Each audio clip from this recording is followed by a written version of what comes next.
जी कर्मचाऱ्यांची यादी आहे ती सभागृहाच्या पटलावर त्या ठिकाणी ठेवण्यात येईल काय, असे माझे दोन प्रश्न आहेत. माननीय अध्यक्ष महोदय, ही वस्तुस्थिती आहे की साधारणपणे आपल्याकडे मागच्या काळात 2005 पूर्वी जेव्हा आपण भरती करायचो त्यावेळी भरतीनंतर आपण व्हॅलिडिटीचं सर्टिफिकेट मागायचो आणि मग अनेक वर्षापर्यंत ते व्हॅलिडिटी सर्टिफिकेट पेंडिंग असायचं. त्यानंतर ती व्हॅलिडिटी रद्द व्हायची, कास्ट सर्टिफिकेट रद्द व्हायचं आणि असे लोक अनेक वर्षापर्यंत कार्यरत असायचे. या संदर्भात वेगवेगळ्या वेळेस केसेस झाल्या.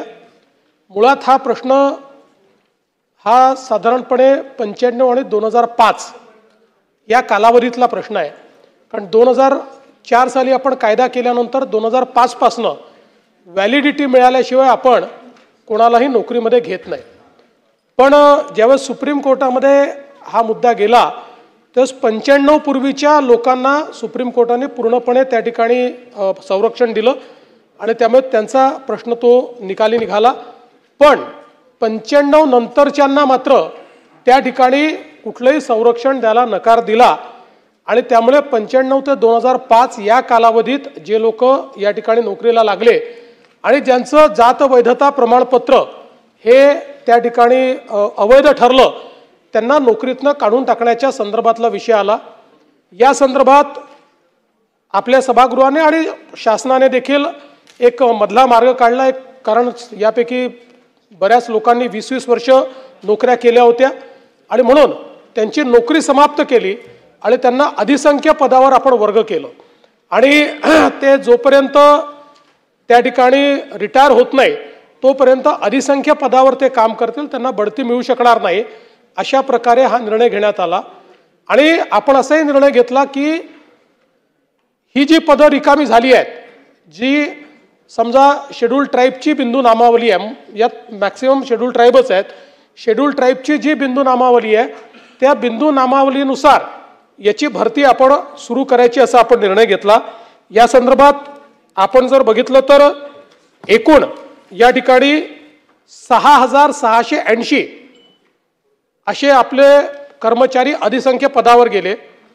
या 6860 पैकी आत्तापर्यंत 1343 पदं ही भरण्यात आलेली आहेत. उर्वरित पदांच्या संदर्भात भरतीची प्रक्रिया ही वेगवेगळ्या टप्प्यांवर आहे. मंत्रालयाच्या संदर्भात हे जे 5 सांगितलेले ते थेट भरतीचे जे आहेत ते 5 त्या ठिकाणी थेट भरतीचे भरलेले आहेत.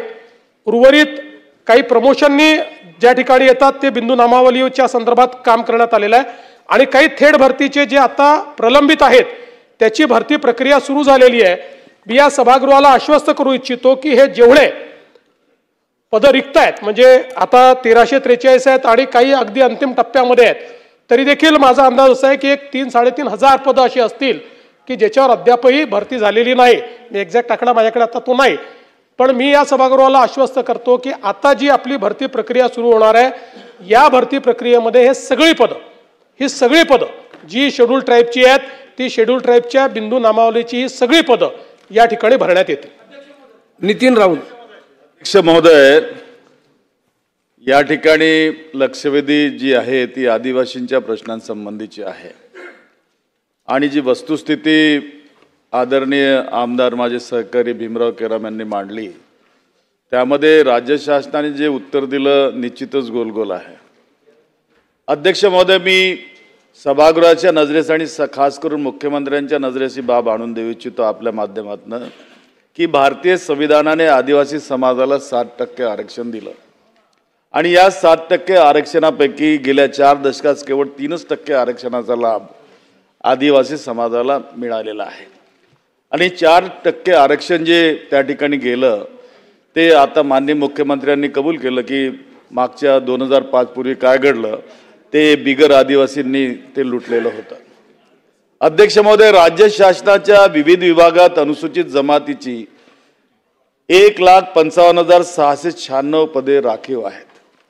यापैकी 1,09,000 पदे भरली आहेत. अद्यापही शासनाच्या विविध विभागात अनुसूचित जमातीची 55,687 पदे रिक्त आहेत. अध्यक्ष महोदय, अध्यक्ष महोदय, महायुती सरकारने सरकारच्या विविध विभागामध्ये रिक्त जागांसाठी पदभरतीची थाटामाटात मोठी घोषणा केली। या ठिकाणी माननीय मुख्यमंत्री महोदयांनी सांगितलंही की वारंवार आम्ही ती थेट प्रक्रिया या ठिकाणी सुरू ठेवलेली आहे।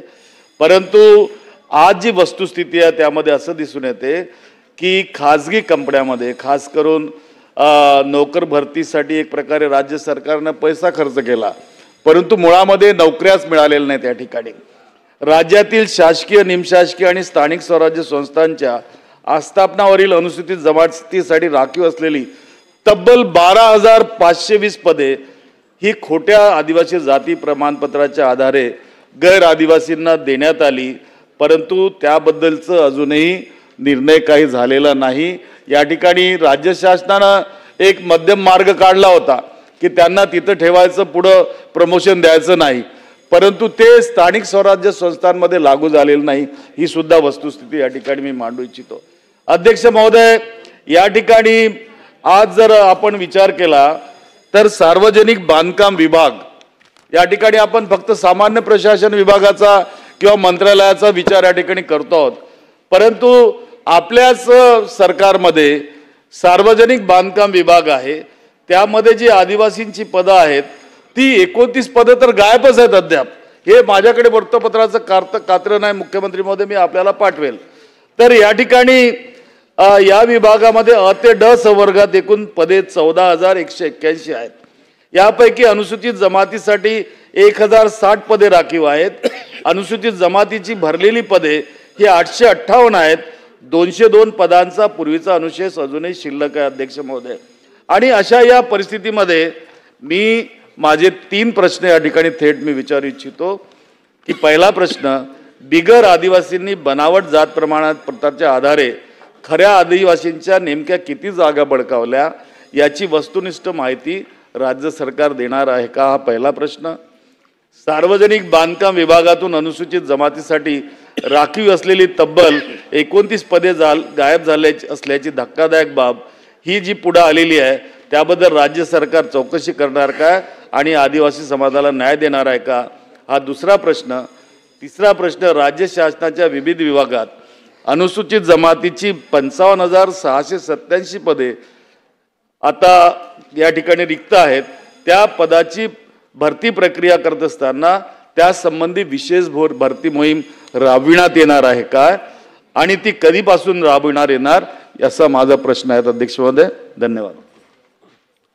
माननीय अध्यक्ष महोदय, पहिल्यांदा तर माननीय नितीन राऊत साहेबांच्याही मी लक्षात आणून देतो की राज्य सरकारने गेल्या काळामध्ये म्हणजे ज्यावेळी माननीय शिंदे साहेब मुख्यमंत्री होते त्यावेळेस आम्ही घोषणा केली होती 75,000 पदभरती करण्याची। मला सांगताना आनंद वाटतो की आम्ही 1 लाखपेक्षा जास्त पदांची भरती केलेली आहे, 1 लाखपेक्षा जास्त। त्यामुळे हे सरकार पदभरतीच्या संदर्भात कुठेही त्या ठिकाणी मागे पुढे पाहत नाही। मुळामध्ये आपण 3 प्रश्न या ठिकाणी उपस्थित केलेले आहेत। तर मी आपल्याला सांगू इच्छितो की आजच्या परिस्थितीमध्ये जी काही या ठिकाणी आदिवासी समाजाकरता राखीव असलेल्या पदांवर गैर आदिवासी किंवा ज्यांच्याकडे वैधता प्रमाणपत्र नाही असे कार्यरत असलेले जे लोक आहेत त्यांची संख्या 6,860 आहे। पण या 6,860ला आता आपण अधिसंख्य पदांवर नेमलेलं आहे आणि आदिवासींचं पद मोकळं केलेलं आहे। अधिसंख्य म्हणजे जी पद नसतं, एक मिरर पद तयार करतो आपण आणि ते त्या व्यक्तीचं कार्यकाळ संपल्यावर ते पद संपतं, त्यामुळे ते अधिसंख्य पदांवर त्यांना नेलं। ओरिजिनल पद हे आपण मोकळं केलं।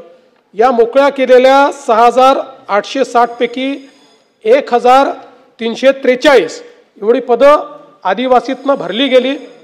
उर्वरित पदं भरण्याची वेगवेगळ्या स्टेजेसवर त्या ठिकाणी कारवाई चाललेली आहे। आपण जो दुसरा प्रश्न या ठिकाणी विचारला सार्वजनिक बांधकाम विभागाचा, त्या संदर्भात निश्चितपणे माहिती घेण्यात येईल आणि अशा प्रकारे कुठेही पदं गायब झाली असली तर पोलिसांचा वापर न करता जीएडी विभागातूनच ती शोधून काढण्यात येतील आणि ती पदं ही निश्चितपणे भरण्यात येतील। आणि तिसरा प्रश्न आपण जो काही विचारला की रिक्त पदांच्या संदर्भात, तर आता 150 दिवसाचा जो कार्यक्रम राज्य सरकारने दिलेला आहे, या कार्यक्रमामध्ये सर्व विभागांना त्यांचा जो काही पूर्ण आकृतीबंध आहे, आकृतीबंध रिवाईज करणे, रिक्रुटमेंट रूल्स रिवाईज करणे, अशा 2 बाबींवर त्या ठिकाणी भर द्यायला सांगितलेला आहे आणि अनुकंपाची भरती करणे, अशा 3 गोष्टी सांगितलेल्या आहेत. अनुकंपाची भरती केल्यानंतर किती रिक्त पदं राहतात ते आपल्या लक्षात येईल. त्याकरता कारण आपल्याला माहिती आहे 2008 पासून अनेक अनुकंपाचे पदं या ठिकाणी भरले गेले नाही आहेत. त्यामुळे जी काही अट आहे 5% ती अट देखील शिथिल आपण करतो आहोत आणि अनुकंपाची जी वेटिंग लिस्ट आहे ती पूर्णपणे आपण संपवतो आहोत. त्यासोबत हे जे काही रिक्रुटमेंट रूल्स आहेत, म्हणजे आपल्याला उदाहरण द्यायचं झालं तर आज जो काही आपला पाटबंधारे विभाग आहे, पाटबंधारे विभागामध्ये रिक्रुटमेंट रूल्स हे 1980चे आहेत. आता 80 नंतर इतक्या मोठ्या प्रमाणात टेक्नॉलॉजी बदलली आहे, PDN नेटवर्क आलेलं आहे. त्यामुळे नवीन रिक्रुटमेंट रूल्स त्यांनी तयार करावे. किंवा अगदी पोलिसांचा विचार केला तर आपलं पोलीस उपअधीक्षक हे जे पद आहे याचे रिक्रुटमेंट रूल्स 1981चे आहेत. आता पोलिसांमध्ये सायबर गुन्हे वगैरे अनेक गोष्टी नव्याने आलेल्या आहेत, टेक्नॉलॉजी नव्याने आली आहे आणि म्हणून 150 दिवसामध्ये पहिल्या टप्प्यात रिक्रुटमेंट रूल्स बदलले आणि ॲक्च्युली सगळ्या विभागांना 2021 पर्यंत आकृतीबंधाला मान्यता घ्यायची होती, पण बहुतांश विभागांनी ती घेतली नाही. त्यामुळे त्यांना तेही कंपल्शन करण्यात आलेलं आहे. त्यामुळे आकृतीबंध आणि रिक्रुटमेंट रूल्स हे दोन्ही तेच 150 दिवसामध्ये हे पूर्ण केल्यानंतर तात्काळ आम्ही विशेष भरती मोहीम सुरू करणार आहोत. त्याच्याकरता तयारी म्हणूनच हे आपण करतो आहोत. कारण आपल्याला हे लक्षात आलं की आपल्या भरतीला वेळ का लागतो, तर जुने आकृतीबंध आणि जुने रिक्रुटमेंट रूल्स असल्यामुळे प्रत्येक भरती कोर्टात चॅलेंज होते आणि यावर्षी केलेली भरती 1.5 वर्ष कोर्टात लढून मग त्यांना आपल्याला त्या ठिकाणी जे काही पद आहेत ते आपल्याला द्यावे लागतात. त्यामुळे आपण हा प्रयत्न केलेला आहे आणि या माध्यमातून एकदा हा एक्सरसाइज पूर्ण करून मग मेगा भरती आपण त्या ठिकाणी सुरू करणार आहोत. श्री नाना पटोले. अध्यक्ष महाराज, सविस्तर उत्तर माननीय मुख्यमंत्र्यांनी दिलेलं आहे, त्याच्यामुळे मी त्याच्यात नाही. पण अध्यक्ष महाराज या सगळ्यांचं जे जड आहे ती आहे व्हॅलिडिटी आणि कास्ट सर्टिफिकेट. अध्यक्ष महाराज, सातत्यानं राज्यातच म्हणजे आता मी आणि फडणवीस साहेब आम्ही सोबत आलो तेव्हापासून आम्ही पाहतोय की ही जे व्हॅलिडिटी देणारी जी आपल्याजवळ विविध आदिवासी विभाग असेल, सामाजिक न्याय विभाग असेल, तिथं स्टॉपच आपला नसतो. आता शाळा कॉलेजेस आपले सुरू झालेत, लाईन लागलेली आहे या कास्ट सर्टिफिकेटसाठी आणि व्हॅलिडिटीसाठी. आपण कारण की ही व्यवस्था आपण दुरुस्त केली तर मला असं वाटतं की आपल्याला हा जो बिगर आदिवासी आणि आदिवासी आणि या सगळ्या जो वाद अनेक वर्षापासून या विधानसभेत आपण ऐकतोय तो संपुष्टात येईल. आता पण मी आपल्याला सांगतो की आता ॲडमिशनसाठी जे आपल्याला कागद लागतात, प्रमाणपत्र जातीचं असेल, व्हॅलिडिटीचं, ते मिळत नाही आहे. मग या सगळ्या व्यवस्था दुरुस्त करण्याच्या बाबतचं मोहीम शासन कसं करेल आणि तातडीनं त्याला वेळेवर ते व्हॅलिडिटी कशी मिळेल यावरच्या उपाययोजना शासनाने कशा करणार त्याच्याबद्दलचा खुलासा केला तर मला वाटतं की हे सगळे प्रश्न भविष्यात येणार नाही. माननीय नानाभाऊंनी अतिशय महत्त्वाचा मुद्दा या ठिकाणी सांगितलेला आहे. मुळामध्ये व्हॅलिडिटी करता लागणारा वेळ, त्याची पद्धती, या अनेक प्रश्न याच्यासमोर आहेत. त्या संदर्भात आपल्याला व्हॅलिडिटीच्या संदर्भात पुढच्या काळामध्ये आपलं कास्ट सर्टिफिकेटची ब्लॉकचेन तयार करता येईल का, अशा प्रकारचा आपला प्रयत्न आहे. जेणेकरून आपल्याला व्हॅलिडिटी देताना जी कागदपत्र एखाद्या परिवारामध्ये सगळी उपलब्ध करून देण्यात आलेली आहेत ती ब्लॉकचेनमध्ये गेली तर आपल्याला पुढची अडचण राहणार नाही त्या परिवारातलं सर्टिफिकेट देताना. पण त्यासोबत याला कदाचित थोडा वेळ लागेल, पण मला सांगताना आनंद या गोष्टीचा वाटतो की माननीय बावनकुळे साहेबांचं मी आभार मानेन की त्यांनी सगळ्या व्हॅलिडिटी कमिटी ज्या होत्या, 2च आपल्याकडे काम करत होत्या, बाकी याच्यावर कोणीच नव्हतं, सगळे प्रमोशन करून त्या ठिकाणी सगळ्या व्हॅलिडिटी समित्या त्यांनी त्या ठिकाणी त्याला प्रमुख दिले, त्या सुरू केलेल्या आहेत. त्यातला जो हजर झाला नाही त्याला सस्पेंड करण्याचं काम केलं. त्यामुळे आता सगळ्या व्हॅलिडिटी कमिट्या या ठिकाणी काम करतायत आणि वेगाने आपण व्हॅलिडिटीचा विषय निकाली काढतो आहोत. पण तरी देखील नानाभाऊंनी जे सांगितलं ते महत्त्वाचं आहे. या संदर्भात जरूर पुढच्या काळामध्ये एक आपल्या सेक्रेटरीजचा ग्रुप तयार करून आपल्याला व्हॅलिडिटीची पद्धत ही अधिक पारदर्शी आणि अधिक वेगवान कशी करता येईल याचा प्रयत्न आपण करू. सुरेश धस.